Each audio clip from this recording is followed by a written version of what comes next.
વાલા બાળકો, ધોરણ 12 વિષય સંસ્કૃત અને એમાં પદ્ય પાઠ નંબર 5 યક્ષ યુધિષ્ઠિર સંવાદ એના 13 શ્લોકોનો વિડીયો બનાવી અને તમને શીખવાડવાનો પ્રયત્ન કરેલો છે.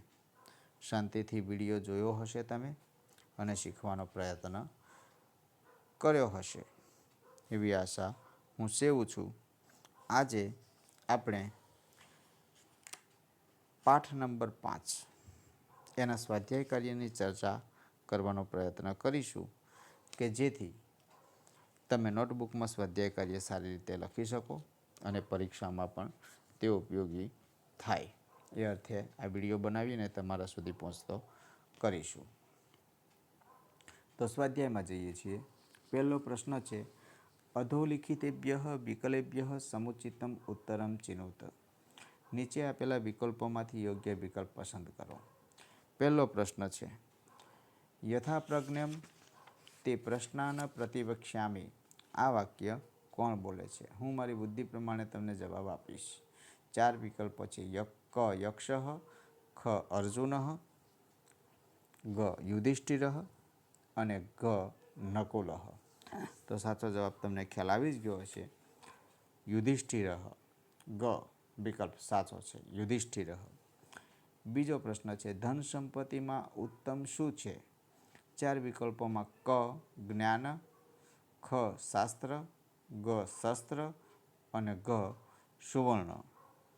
તો બીજામાં ક એ જ્ઞાન એ વિકલ્પ સાચો છે. ધન સંપત્તિમાં ઉત્તમ જ્ઞાન છે. તૃણથી ઘણી વધારે શું છે? ક ચિંતા, ખ શાંતિ, ગ બુદ્ધિ, ગ તુષ્ટિ. તો ક વિકલ્પ ચિંતા એ જવાબ સાચો છે. ચોથો પ્રશ્ન છે, યુધિષ્ઠિર સૌપ્રથમ કોને જીવિત કરવાનું કહે છે? ક અર્જુન, ખ સહદેવ, ગ નકુલ અને ગ ભીમ. આખો પાઠ સારી રીતે જો તમે જોયો હોય વિડીયો વાર્તામાં પણ તો તમને ખ્યાલ આવ્યો હશે. ગ વિકલ્પ નકુલ એ જવાબ સાચો છે. નકુલ એ જવાબ સાચો છે. હવે આગળ જઈએ તો સંસ્કૃત ભાષાયામ ઉત્તરમ લિખત. સંસ્કૃત ભાષામાં જવાબ લખો. પહેલો પ્રશ્ન છે, સુખાનામ ઉત્તમમ કિમ સ્યાત. તો સુખાનામ તુષ્ટિ ઉત્તમા સ્યાત. આવો જવાબ બને છે. તુષ્ટિ એવો શબ્દ એક વધારાનો મૂકી દેવાનો. સુખાનામ ઉત્તમમ તુષ્ટિ સ્યાત એવું લખો તો પણ સાચું. બીજો પ્રશ્ન છે, દાક્ષ્યમ કેશામ ઉત્તમમ. તો ધન્યાનામ દાક્ષ્યમ ઉત્તમમ અસ્તિ એવો જવાબ બને છે. ધન્યાનામ દાક્ષ્યમ ઉત્તમમ અસ્તિ. ત્રીજો પ્રશ્ન છે, આતુરસ્ય કહ મિત્રમ. આતુરસ્ય એટલે કે રોગીનો મિત્ર કોણ છે? તો ભીષક. આતુરસ્ય મિત્રમ અસ્તિ. ભીષક. ભીષક એટલે કે વૈદ્ય. ભીષક શબ્દ યાદ રાખીને લખવાનો પ્રયત્ન કરવાનો એટલે જવાબ બની જાય. ભીષક આતુરસ્ય મિત્રમ અસ્તિ. ચોથો પ્રશ્ન છે, કહ ગતિમ લભતી. તો જવાબ બને છે, ધર્મરત જન ગતિમ લભતે.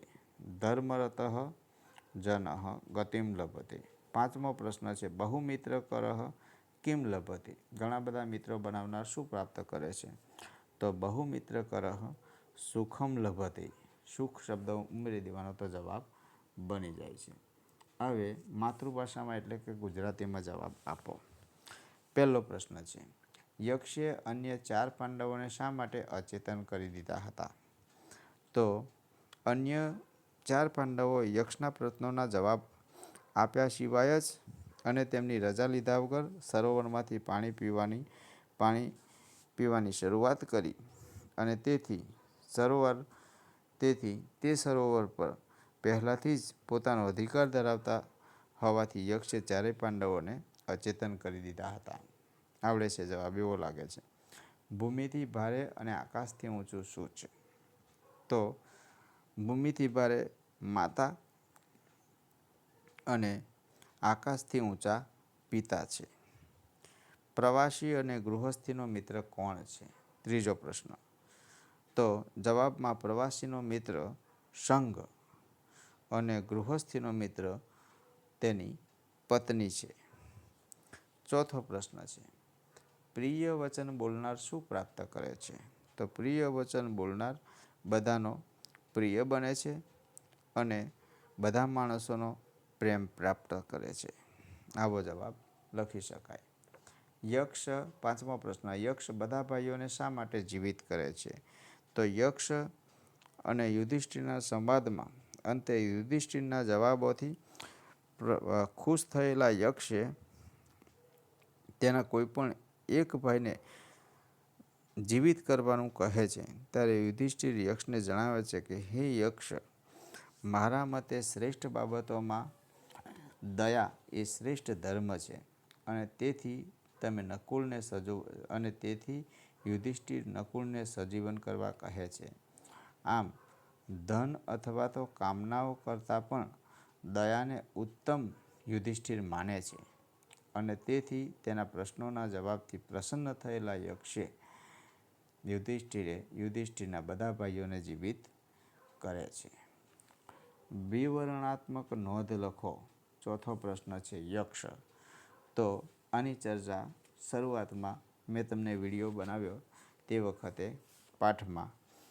વિડીયોમાં કરેલી છે. જે તે વખતે વિવરણાત્મક નોંધ યક્ષ અને યુધિષ્ઠિર એ બંને પ્રશ્નોની ચર્ચા મેં વિડીયોમાં કરેલી છે. તે અહીંયા વિડીયો લાંબો થાય એટલા માટે એની ચર્ચા કરતા નથી. એ વિડીયો જોઈ અને જવાબ લખવાનો પ્રયત્ન તમારી રીતે કરજો. હવે સમીક્ષાત્મક નોંધ લખો. યક્ષ યુધિષ્ઠિરનો સંવાદ. તો યક્ષે જે પ્રશ્નો કર્યા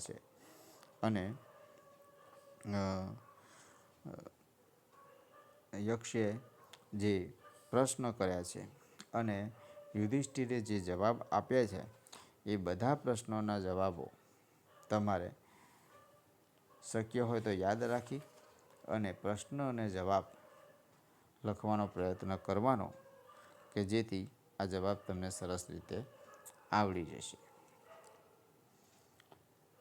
બીજો પ્રશ્ન છે યક્ષ યુધિષ્ઠિર સંવાદની પૃષ્ઠભૂમિ. પૃષ્ઠભૂમિ એટલે કે એનો જવાબ પણ મેં શરૂઆતમાં વાર્તા દ્વારા તમને સમજાવવાનો પ્રયત્ન કરેલો છે. અને વનવાસ દરમિયાન પાંડવો વનમાં ફરતા હતા તે વખતે તેમ તરસ છિપાવવા માટે તેઓ કોઈ પાણીની શોધમાં ગયા અને નકુલને સૌથી પહેલાં પાણી લેવા માટે મોકલ્યો, તે પાછો ના આવ્યો. એ વાર્તામાં મેં તમને સમજાવેલું છે. નકુલ સાથે શું બન્યું, અર્જુન સાથે શું બન્યું છે, સહદેવ અને ભીમ સાથે શું બન્યું, એ બધું વાર્તામાં મેં તમને સમજાવ્યું છે. ટૂંકમાં લખવાનો પ્રયત્ન કરવાનો, આખી વાર્તા લખવાની જરૂર નથી. બરાબર છે. અને એ રીતે એનો જવાબ બનાવવાનો પ્રયત્ન તમે કરજો. બહુ સહેલું છે. વાર્તા દ્વારા તમને આ પ્રશ્નોનો જવાબ આવડશે એવું હું માનું છું. કારણ કે આખા પ્રશ્નનો જવાબ હું અહીંયા બોલવા જાઉં તો વિડીયો ઘણો લાંબો થાય છે. છઠ્ઠો પ્રશ્ન છે સસંદર્ભ સમજાવો. આનુશંસ્ય પરો ધર્મ પરમાર્થશ્ચ મે મતમ. તો આનુશંસ્ય પરો ધર્મ એટલે કે શ્રેષ્ઠ પદાર્થોમાં દયા અથવા તો કરુણા એ શ્રેષ્ઠ ધર્મ છે એવો મારો મત છે. આવું યુધિષ્ઠિર કહે છે. આ સંદર્ભની ચર્ચા પણ વિડીયો બનાવતી વખતે શ્લોકમાં મેં તમારી સાથે કરેલી છે. તો એ વિડીયો જોઈ અને આનો જવાબ લખવાનો પ્રયત્ન તમારા શબ્દોમાં કરજો. એટલે અહીં આગળ સ્વાધ્યાય કાર્યવાળા બાળકો પૂરું થાય છે. નોટબુકમાં સ્વાધ્યાય તમે લખજો. Thank you.